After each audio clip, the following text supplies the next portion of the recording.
YTN 라디오 이동희 뉴스 정면 승부 2부 시작하겠습니다. 신신 법정클럽 신유진 변호사, 신장식 변호사 나왔습니다. 어서 오십시오. 네. 안녕하세요. 안녕하세요. 갑자기 클러버가 됐나요? 클러버 신장식입니다. 예. 신장식 변호사 우리 방송 두 번째죠. 네, 그렇습니다. 네. 네. 첫 번째하고 어떻던가요? 사실 말을 너무 빨리 한 게 아닌가 하는 생각이 좀 들었어요. 예. 우리 신유진 변호사님도 말이 좀 빠르신 것 같은데 저도 덩달아서 그냥 고삐를 당기는 바람에. 두 분도 지금 TBS 김어준 씨 방송 나가는 걸로 알고 있는데. 네네. 그 진행자보다 제가 낫죠. 말도 다 들어주고. 그럼요. 중간에 자르지도 않고. 네. 그럼요. 네, 훨씬 내가 훌륭한 진행자다 이런 생각이 다시 한번 들면서 어제 저희가 최강병기 시간에 군인권센터가 발표한 계엄령 문건 이야기를 했습니다. 군인권센터는 계엄령 문건의 발단은 황교안 권한대행체제 아래 청와대에 있다는 점, 그리고 이전 합수부가 계엄령 문건 관련해 부실 수사를 했다 이렇게 이야기했는데 어찌됐든 간에 핵심 키를 가지고 있는 인물은 조현천 전 사령관이다. 네. 이 사람이 다 알고 있을 거 아니에요. 네. 본인이 작성을 했든 어디서 지시를 받고 했든. 네. 안 잡는 겁니까? 못 잡는 겁니까? 두 분 어떻게 생각하세요? 저는 이거 보면서 이게 무슨 젠가 놀이 하는 것 같아요. 예. 마치, 예. 조현천이라고 하는 젠가를 딱 빼면 이 수사 자체가 전부 다 무너진다. 그래서 조현천 씨가 미국으로 넘어가가지고 나는 죽기 전에 못 돌아온다. 예, 이렇게 예. 얘기를 하면서 수사가 다 안 되는 것처럼 참고인 중지 처분을 했단 말이죠. 그렇죠. 예. 그런데 진짜 그런가.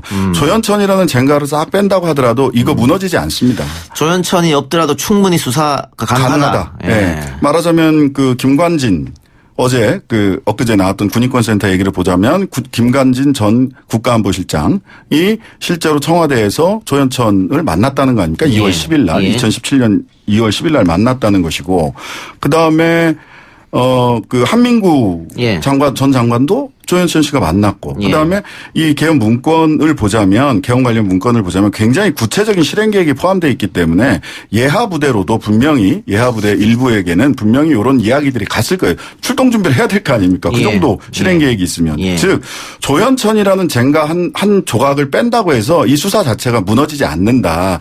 조현천을 당연히 데리고 와야 되겠지만, 예, 당연히 데려가야 되겠지만 데려오고 있지 못한 상태에서도 충분히 아랫선 윗선을 수사하면 이건 수사 가능한 사건이라고 저는 봅니다. 저는 종전에 이석기 내란 음모는 물론 무죄가 나왔지만 내란 선동죄로 처벌되지 않았습니까? 예. 그 사건과 비교했을 때 이거는 엄청나게 문건이라는 이 명백한 증거가 있음에도 불구하고 객관적인 증거가 있음에도 불구하고 굉장히 수사가 미흡하고 그 수사라는 것이 과연 수사의 의지가 투영되지 않으면 이렇게도 무마될 수가 있구나 하는 생각이 들었어요. 예. 네. 통진당 사건은 당시 황교안 법무부 장관이 주도해서 본인이 얘기를 했습니다. 그렇죠. 내가 다 했다고 그렇게 얘기했었는데. 자랑스럽게 얘기하시죠. 예. 네. 이석기 전 의원 같은 어쨌든 9년형 나왔거든요. 네. 예. 내란 음모는 무죄가 됐습니다만. 선동죄로. 네, 선동죄. 네. 그 선동죄가 강당에서 이야기한 거잖아요. 마이크 잡고. 굉장히 조잡한 수준이었는데도 예. 그게 선동죄가 돼가지고. 근데 지금 신 변호사 말로는 이거는 페이퍼니까 더 네. 강력하죠. 네, 강력하다. 증거가 있고. 자, 그러면 내란 모의죄, 내란 음모. 음모죄? 법률 용어로는 법률 용어로는 음모죄인데 어저께 나오신 김종대 전 네. 의원이 의원 네. 전 의원이라고 하도 요즘에 전을 많이 붙이다 보니까 예를 들어 죄송합니다. 갑자기 한 방에 훅 가게. 김종대 의원이 모의죄로 가셔가지고 내란 법률 용어로 음모죄. 음모죄. 근데 지난번에도 내란 음모는 대법원에서 무죄가 났잖아요. 네. 이석기 예. 사건 때. 예. 제가 봤을 때 요거는 음모라고 하는 거는 실행에 대한 2인 이상의 합의가 필요한데 구체적인? 요거는 지시가 어떻게 보면 단계적인 지시가 있을 수도 예, 있는 거고 예. 합의가 명확하게 이루어졌나라고 했을 때 어떻게 보면 예비죄는 해당이 되지 않을까. 최소한 이석기 전 의원 사건과 비교했을 때는 이거는 예비죄까지는 된다. 준비행위는 충분히 있다. 가능하다. 보여진다. 저는 그렇게 동의하십니까? 비교합니다. 당연히 이게 동등한 관계에서 오히려 같이 동등한 대등한 주체들 간의 이야기가 됐느냐.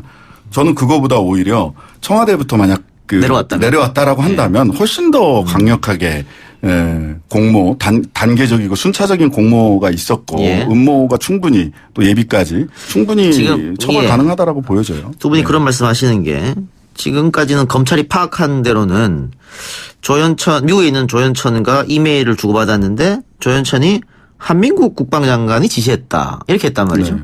그런데 이번에 그 문건을 보면 김관진 안보실장을 만났기 때문에 일주일 전에.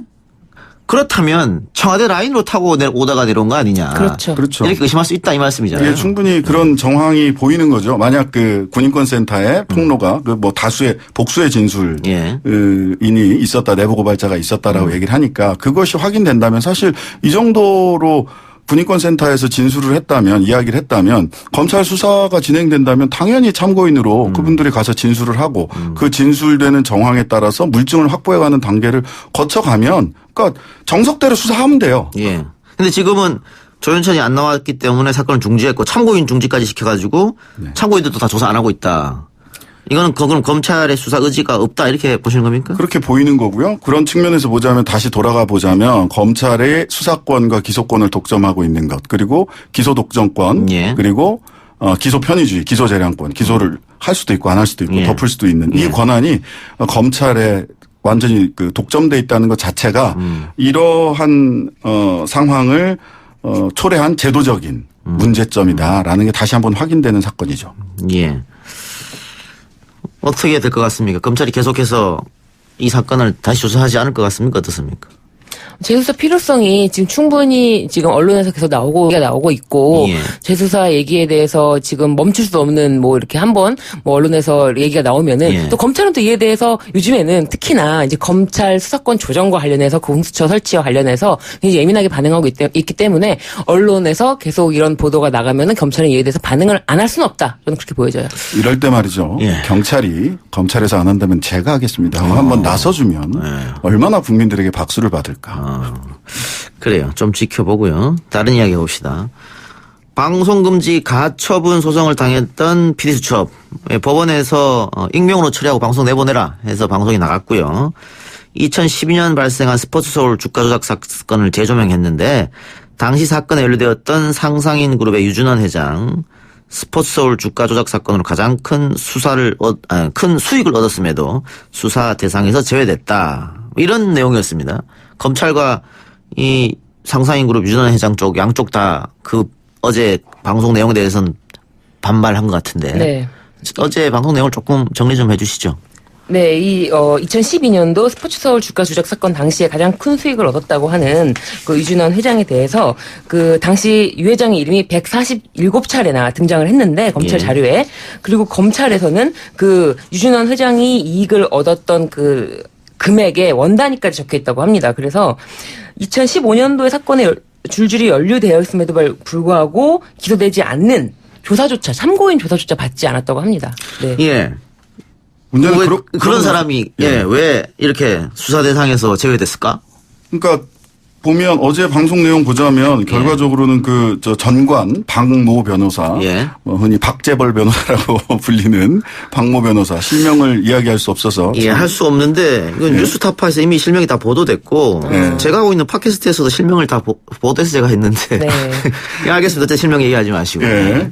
그 박재벌 변호사라는 분이 검찰 정관이고 그다음에 당시 그 금융 관련돼서 그 합수단장 수사본부장을 했던 김형준 부장검사 그리고 유 회장 예. 세 사람이 한 배를 탄 거죠. 한 배에 있으니까 그 배에서 누구 한 사람만 유만 딱 끄집어내 갖고 어떻게 할 수 없었던 거죠. 예. 아 그럼 뒷배로 검찰이 있었다 이렇게 볼 수도 있는 거네요. 기소를 하지 않았으니까 조사 자체를 안 했으니까. 당연히 그럴 수밖에 없다고 생각이 됩니다. 예. 저 스포츠 서울 주가 조작 당시에 이제 20억 원 제일 많이 이익을 받았단 말이죠. 그리고 그 워런트 그 특정 가격에 주식을 살 수 있는 권한을 배분하는 회의에도 참석을 했어요. 예. 참석한 4명 중에서 유 회장만 딱 빼고 나머지가 전부 다 구속되거나 기소됐단 말이죠. 도대체 이걸 어떻게 다른 정황으로 다른 이유로 설명을 할 수 있을지 저는 설명 못할 것 같습니다. 예. 그리고 그 박 변호사가 자신이 연루된 사건을 앞두고 현직 검사들과 집중적으로 만나거나 전화 통화를 했다고요. 그 전화 통화 내역도 다 PD수첩에서 예. 지금 사실 보여줬죠. 예. 다 보여줘서 이게 이제 전화 변론이잖아요. 전화 변론. 예. 그 전직 검사들이 검사 출신 전직 그 변호사들이 흔히 하는 말이 이제 전화 변론. 이거는 이제 그 뭐냐 경유증표 즉 내가 이 사람을 변호하기 시작했습니다라고 하는 거를 변협에 신고도 안 하고 하는 거거든요. 예. 그러니까 이게 수익이 얼마가 나서 어떻게 쓰이는지도 몰라요. 전혀 모르는. 예. 전화 한 통으로 전화 변론하고 또 뭐 흔히 제가 아는 정관 그 검사 한 분도 법원 그 검찰청 앞에서 딱 만났는데 나 한 바퀴 돌고 가는 중이야 이렇게 얘기를 하세요. 방에 가서 말로 이런 변론하고 이런 게 이제 비일비재했다는 거는 변호사들이라면 웬만한 변호사들이라면 다 알고 있는 예. 일이죠. 근데 이 사건에서는 자기 사건에 대해서 더 이상하죠. 한 건데, 통화를 한 건데, 그게 이제 어느 정도 자기 사건에 대해서는 뭐 하고 싶은 말 있으면 할 수가 있어요. 근데 검찰이 소환을 해서 나가서 하는 거지, 예. 전화 통화 막 한다고 예. 받아주질 않거든요. 그렇죠, 그렇죠. 어디 예. 피의자가 전화를 이렇게 한다고 받아주나요? 예. 근데 이게 전직 검찰이라는 이유로 이렇게 마음껏 전화 통화를 하면서 자기 사건에 대해서 충분히 얘기를 예. 하고 그 결과 다 무혐의 받고 예. 그리고 뭐 벌금 받은 거, 약식명령 받은 것도 있고요. 예. 아까 신장식 변호사가 검찰의 그 막강한 권력, 전 세계에서 대한민국 검찰이 가장 많은 권력을 갖고 있죠. 얘기했는데 그 중에서 뭐 기소 독점, 기소 편의 뭐 여러 가지 있습니다만은 기소 독점보다 기소 편의가 더 큰 권력일 것 같아요. 그러니까 덮어주는 거니까. 예. 내가 덮어주는 수사 안 거니까. 하고 싶으면 안 하는 건데. 예. 그러니까 그 검찰은 기소하는 것을 통해서는 명예를 얻고 기소를 덮어주는 것을 통해서는 돈을 얻는다 이런 얘기를 하죠. 예. 그런 말 하면 위험한 거 아닙니까? 그러니까요. 지금 검찰이 지금 다 이 방송 엄청 듣고 예. 있을 텐데. 아니 뭐 저는 뭐 걸릴 거 없으니까요. 뭐 마음대로 하세요. 법대로 하세요. 예, 예. 그런 얘기 분명히 있다는 거죠. 네, 그 말을 저도 들었기 때문에 이거는 시중에 있는 말이다. 예. 근데 이 유 회장이 보면 그 사건도 그 사건인데 지금 그 서울 스포츠 서울 주가 조작 사건도 주가 조작 사건인데요. 그러니까 브릿지 증권을 인수한다든지 하는 과정에서 보면 검찰이 원래 이전에 이 양반이 그 세종상호저축은행을 운영을 할 때 지금도 뭐 계열사이긴 하지만 개인에게 40억 원을 대출을 해주는데 이게 자본시장법 위반입니다. 저축은행은 그렇게 할 수가 없어요. 예. 6억 이상을 대출을 해줄 수가 없어요. 개인에게. 왜냐하면 저축은행들이 망해 나가고 저축은행에 그 저금했던 분들이 막대한 피해를 봤던 이유가 뭐냐면 개인들에게 과도하게 돈을 대출해주고 저축은행이 망해버리는 거예요. 그러면은 이 저축한 예금자들이 돈을 다 잃게 되거든요. 그렇다 보니까 6억 이상은 저축은행에서 돈을 빌려줄 수가 없어요. 근데 40억 원을 빌려줍니다. 무려. 예, 예. 무려 40억 원을 빌려주고 이게 자기 자본의 16.7%나 돼요. 뭐 이러한 것 때문에 증권회사를 인수할 수 있는 자격이 없었는데 이 부분에 대해서 이건 뭐 다른 또 사건들도 있고 했는데 이런 금융 관련 사건에 대해서 죄가 없다라고 하는 것을 검찰에서 증명서를 내주는 것을 통해 가지고 예? 내사한 적도 없고 네, 죄도 맞아요. 없다라는 저는 그런 처분 증명서가 있는지 처음 알았는데 네. 그걸 통해서 이 유 회장이 계속해서 증권회사까지 계속해서 자기 계열사를 인수할 수 늘려가고 증권회사까지 인수할 수 있도록 길을 터준 것도 검찰이었다. 예. 알겠습니다. 어쨌든 문제는 여기 정관 문제가 크다 이런 건 얘기하는 거고요. 이 부분도 뭐 지금 MBC와 뉴스타파가 후속 보도를 할지 후속 취재를 할지 또 검찰이 대응이 어떻게 할지 한번 지켜보고요. 어제 유시민 노무현재단 이사장이 조국 내사 증거다라면서 윤석열 검찰총장이 발언을 공개를 했습니다. 발언 내용이 뭐냐면 윤 청장이 여권의 모 인물을 만나가지고 조국을 법무부 장관 임명하면 안 된다. 내가 봤는데 몇 가지 아주 심각하다. 법대로 하면 사법처리감이다. 내가 사모펀드 쪽을 좀 아는데 이거 나쁜 놈이다. 내가 대통령한테 건의하겠다. 그러니까 이 시점이 중요하거든. 이 말을 한 시점. 네, 맞아요. 그 자유한국당에서 조국 전 장관을 고발하기 전에 네. 했단 말이죠. 네. 그러니까 고발도 하기 전인데 윤 총장이 이걸 어떻게 다 알았을까. 사모펀드 문제라든가 이 문제. 그리고 우리 형사법의 대원칙이 무죄 추정의 원칙 아닙니까? 네. 그런데 아주 나쁜 놈이다. 이렇게 사법처리감이다. 네. 이렇게 이야기하는 게 옳은가. 검찰총장이. 예, 그게 하나 있고요. 네. 또 하나는 이게 지금 유시민 이사장이 이 정도로 얘기했으면 녹취록이 있는 것 같은데. 그 녹취록은 어디서 구했을까 이런 생각도 있고 어떻게 보셨습니까? 제가 봤을 때 그런 생각이 들더라고요. 유시민 이사장님께서 하시는 말씀은 굉장히 합리적으로 사모펀드 의심이 이때 나오기 전이었거든요. 그래서 이 얘기만 꺼내도 이 확실하게 윤석열 검찰총장은 알아들을 것이다. 누군가 자기의 말을 그대로 전달해 준 사람이 있다는 있다. 것. 예, 예. 그리고 진술 증거도 명확한 증거는 맞습니다. 근데 특히나 그 말을 그대로 전달을 하면은 분명히 누군가 내가 그렇게 얘기했던 게 맞지라고 인식을 하고 예. 확실히 자기가 내사를 했다는 거를 뜨끔 할 것이다라고 생각을 하신 것 같아요. 예. 근데 검찰은 뭐 그런 게 없죠. 네. 예. 아니 뭐 내사는 할 수 있어요. 그 예. 뭐 수사기관이 내사할 수 있죠. 아니, 내사하다가 종결할 수도 있고. 안 했다고 하니까. 예. 근데 그러니까 그게 좀 이상해요. 예. 내사를 했으면 내사를 한 거죠. 그렇죠. 예. 근데 다만 내사를 한 내용을 검찰총장이 그 시점에 법무부 장관 임명도 되기 전인 그 시점에 청와대에 전달하기 위해서 누군가를 다리 예, 삼아서 예. 그런 이야기를 했다는 건 저는 그거는 총장으로서 적절한 처신은 아니었다는 생각이 듭니다. 검찰총장이 정치를 했다 그렇게 보는 거죠. 뭐 그럴 수 있는 거죠. 왜 어쨌든 간에 자기 상관인데 예. 법무부 장관이 검찰총장을 지휘할 수 예. 있도록 법에 보장돼 있으니까 그렇게 처신하는 것은 저는 적절한 처신은 아니었다. 내사를 했으면 내사를 했다고 얘기를 예. 하는 게 맞지 않나요? 예. 그래 어쨌든 유시민 이사장을 지금 시민단체가 고발했고 검찰이 특수부에 배당해서 수사가 시작됐습니다. 네. 이것도 검찰의 선별적 수사가 아니냐. 나경원 원내대표 같은 건은 시민단체에서 고발했는데 계속 수사가 안 들어가고 있거든요. 네. 뭐 그런 얘기도 있습니다만 어쨌든 검찰이 유시민 이사장에게 보복 수사를 하는 것이 아니냐 이런 논란도 있는데 유시민 이사장이 고발된 혐의는 뭡니까 지금 수사에 들어갔으니까 혐의가 있을 거 아닙니까? 명예훼손 뭐 이런 겁니까? 네네. 그 알릴레오를 통해서 그 관련자들의 명예훼손 혐의와 그 표창장 의혹이 불거진 이후에 최성해 동영대 총장에게 전화를 해서 특정 진술을 강요한 혐의라고 합니다. 예. 저는 좀 말이 안 된다고 생각을 하는데 이게 지금 특수부에서 조사할 사건인가 명예훼손가 그리고 이 진술을 강요했다 이런 것도 좀 너무 답답해서 좀 여기서 좀 한숨이 약간 나오더라고요. 예. 근데 이게 뭐 이제 고발 내용을 이렇게 한 거고 실제로 검찰이 혐의를 어디에다 두고 있는지는 또 뭐 검찰 수사를 지켜봐야 될 문제입니다만은 근데 특수부는 그 고발 사건 수사라고 만들어 놓은 데 아니거든요. 예. 인지 수사하고 예. 확실하게 기획 수사하고 예, 재벌, 뭐 부패, 뇌물 이런 사건 그런 거 거죠. 수사하라고 하는 데거든요. 근데 굳이 이거를 뭐 자기들은 검찰에서는 이러저러한 사정이 있어서 뭐 일부러 한 게 아니라 특수부에 하다 보니 그렇게 된 거다. 관련 사건이라서 배정을 한 거다라고 하는데 그러면은 이거 관련해서 이렇게 그 다른 나경원 원내대표나 이런 분들도 특수부에서 압수수색 한 70군데씩 90군데씩 하면서 하는지 지켜볼 일입니다.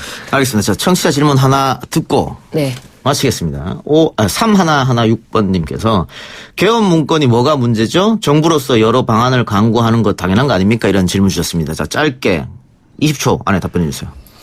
아니 여러 상황이라고 하더라도 당시 탄핵 결정을 앞두고 있는 예. 상황에서 그리고 그 내용 보면 그 계엄 해제를 요구할 때 이것은 국회의원으로서 정당하게 계엄 해제 요구할 수 있는 거거든요. 예. 그때 야당 국회의원들을 발을 묶고 체포하고 체포한다 못하게 그랬죠. 한다. 예. 이거는 내부 친위 쿠데타 모의 문건이다. 예. 이렇게 봐야 되는 예, 겁니다. 쿠친이 쿠데타였다. 알겠습니다. 이 원래 지금 강제징용 이야기를 하려고 했었는데 시간이 없네요. 다음 주에 합시다. 예, 이게. 예.